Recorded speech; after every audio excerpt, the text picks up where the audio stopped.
Saúdo a todos com a graça e a paz do Senhor Jesus. Eu quero deixar uma palavra de reflexão, lendo um texto aqui no Evangelho de Jesus, conforme o relato de Marcos, no capítulo 1 e o verso 40, que diz da seguinte maneira: Aproximou-se dele um leproso, rogando-lhe de joelhos: Se queres, pode purificar-me. Jesus, profundamente compadecido, estendeu a mão, tocou-o e disse-lhe: Quero, fica limpo. No mesmo instante, lhe desapareceu a lepra e ficou limpo. Fazendo-lhe então veemente advertência, logo o despediu.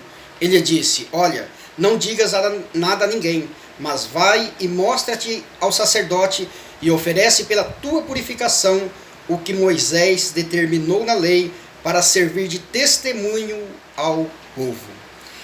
Esse texto, mais precisamente a questão da lepra, quando nós estudamos a religião do povo judeu, em especial a legislação mosaica, que fala sobre as quatro leis, na verdade, a lei moral, a lei civil, a lei cerimonial e a lei das purificações. Na lei das purificações nós encontramos a descrição sobre a lepra, não é? A lepra, que hoje é conhecida como hanseníase ou morfeia, era uma das enfermidades mais perigosas e asquerosas do mundo daquela época. Era uma enfermidade devastadora, repulsiva, contagiante. Não havia médicos nem recursos na medicina que pudessem sarar, sanar ou remediar o problema da lepra de um leproso. E a legislação mosaica estabelecia medidas que visavam proteger as pessoas do perigo do contágio. E quando então uma pessoa apresentava sinais de que poderia estar com lepra, essa pessoa então era levada até o sacerdote, embora o sacerdote não fosse um dermatologista, mas ele sabia o suficiente para dizer qual seria o diagnóstico e qual seria também o prognóstico. O diagnóstico, no caso, que seria, qual tipo de doença, de lepra seria, e qual seria o desenvolvimento daquele tipo de lepra. E uma vez que a pessoa fosse realmente diagnosticado com a lepra, todas as coisas do seu contato era confiscado e queimado fora do arraial. Não é fora da cidade, fora dos muros da cidade.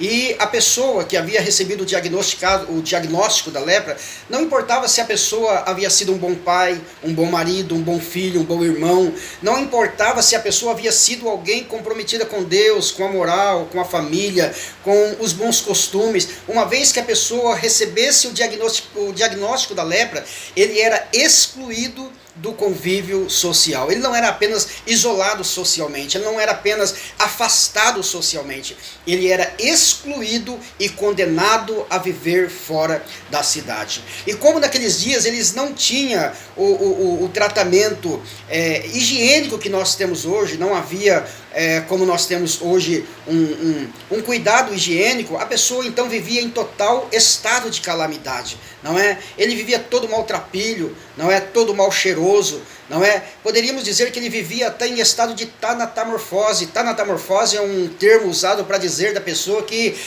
está vivo, mas com a carne toda apodrecida, e era basicamente esta a condição de um leproso naqueles dias. Mas a condição mais deplorável de um leproso era que quando a lepra se alastrava pelo seu corpo, todas as terminações nervosas que emitem os sinais da dor, elas se silenciam. E como elas se silenciam, o leproso ele ia se coçar e ele acabava se automutilando, arrancando o seu nariz, a sua orelha, os seus dedos, os seus membros. Não é por quê? Porque ele perdeu a sensibilidade de sentir a dor, e ele se automutilava. Em relação ao pecado, embora o leproso na Bíblia ele é descrito apenas como alguém cerimonialmente impuro e não como um pecador, mas a lepra por si só ela já é um símbolo do pecado, não é? Porque o pecado, assim como a lepra, ele tira a sensibilidade de sentir os efeitos nefastos que ele provoca, não é? O pecado, assim como a lepra, ele separa o homem de Deus. Como a lepra separava a pessoa da sociedade, o pecado também separa o homem de Deus. Ele faz divisão entre Deus e o homem, não é? O pecado, ele destrói, como a lepra também destruía, não é? Ele destrói a família, destrói a moral, destrói o corpo, e muitas pessoas perderam a sensibilidade de sentir a destruição que o pecado causa em suas vidas, porque perderam a sensibilidade de ouvir o Espírito Santo que convence o homem do pecado, da justiça e do juízo, não é? Não tem mais sensibilidade para ouvir a voz de Deus e acaba se autodestruindo pelo pecado. E contextualizando esta questão, tanto em relação à lepra e ao pecado, nós estamos vivendo um tempo que parece que nós também perdemos a sensibilidade de sentir o que de fato nós estamos vivendo em nossos dias. Esta pandemia, ela tem causado uma certa insensibilidade nas pessoas de sentir o que de fato está acontecendo, não é? Nós estamos vivendo um momento em que o mundo, não é, especialmente a nossa nação, está caminhando a passos largos, possivelmente até para uma recessão, não é? Efeitos terríveis estão causando essa depressão em nossa nação, na educação, na segurança, na vida do cidadão. E nós não estamos sentindo o que de fato está sendo orquestrado pelas grandes potências mundiais que de uma maestria muito terrível e muito perfeita, na verdade, eles estão atuando, desestabilizando os governos, as nações, para impor o seu regime, não é? Para impor a sua forma de pensar, para impor a sua política, a sua cultura, não é? Através dos grandes meios de comunicação, não é? Através dos governos, não é? Que são mancomunados com esse sistema, e nós não temos sensibilidade para sentir que o mistério da iniquidade já opera. Nós perdemos a sensibilidade de sentir o que estamos de fato vivendo. Nós já não sentimos mais a dor do que está acontecendo, não é? Milhões de vidas estão morrendo, não é, de fome, estão morrendo por outras doenças, e para nós é apenas um dado estatístico. 1 milhão de mortes para nós é apenas um dado estatístico, porque perdemos a sensibilidade, quando na verdade uma morte na família é uma dor incomparável. Não é? Muitas pessoas estão sofrendo a dor da perda por muitas outras razões, e nós estamos focados em algo que não temos certeza se de fato é aquilo que está nos sendo imposto, não é? Está nos sendo imposto um pensamento terrorista, nos colocando em um estado de histeria coletiva. Todos nós estamos com medo, não é? E nós não estamos sentindo o que de fato está acontecendo. Nós estamos enclausurados dentro de casa. Nós já não somos mais excluídos do convívio. Nós somos incluídos dentro de casa, não é? Somos incutados dentro de casa, parece que para não ver o que de fato está acontecendo, não é? Mas nós estamos vivendo um momento que mais do que nunca nós temos que ter a atitude do homem do texto que lemos inicialmente neste vídeo. O leproso, a Bíblia nos diz que ele se aproximou de Jesus.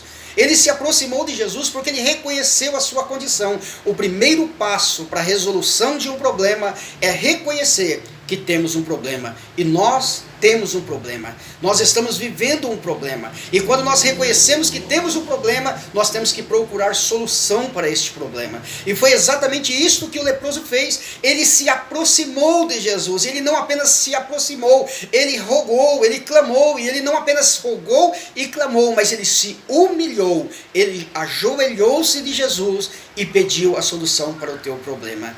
E é isso que nós precisamos fazer como nação, como povo de Deus, como pessoas que têm temor de Deus, pessoas que têm uma visão espiritual do que está acontecendo neste mundo, nos humilharmos e buscarmos uma resposta de Deus para as nossas vidas, porque assim sendo ele vai agir conosco como agiu com aquele leproso.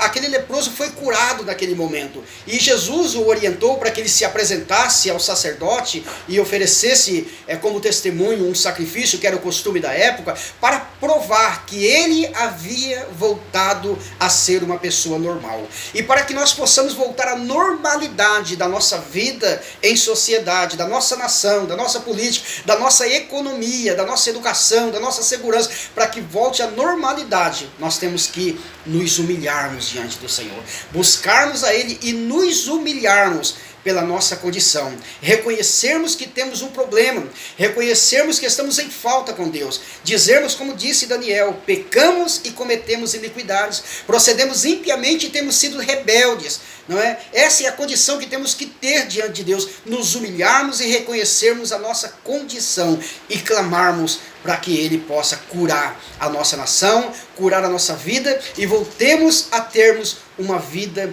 normal. É isso que nós estamos precisando, voltarmos à normalidade, que possamos termos sensibilidade para entender o momento que estamos vivendo e buscarmos socorro em Deus. Que Deus abençoe a sua vida, que Deus abençoe a nossa vida, não é? Eu sempre gosto de dizer que às vezes Deus não fala de forma coletiva, mas Deus sempre fala individualmente com alguém com quem Ele tem um plano e um propósito definido, e eu sei que Ele tem com a sua vida.